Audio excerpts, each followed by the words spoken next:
It seems that I always come up with the title for my next album right after I finished the previous album. So this title, Marathon, I came up with after I finished The Second Coming.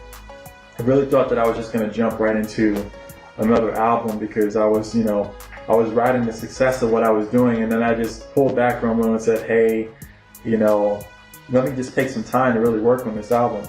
And so the album Marathon is really about this being not a short sprint. This is more of a long-term thing.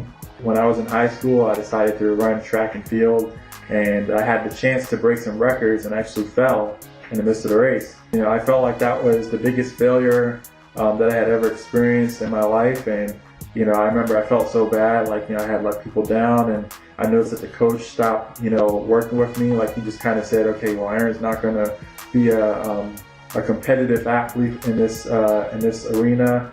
I felt like I was dead weight on that team, and what I learned was that sometimes your failures can lead to your, not sometimes, but your failures will lead to your success if you continue. Because even after I fell on that track and field meet, when I got back up, I was running so fast and I was so far ahead of everybody that if I had just come to my senses quick enough and not have been so ashamed, I probably would have still came in first or second and still almost broke the record.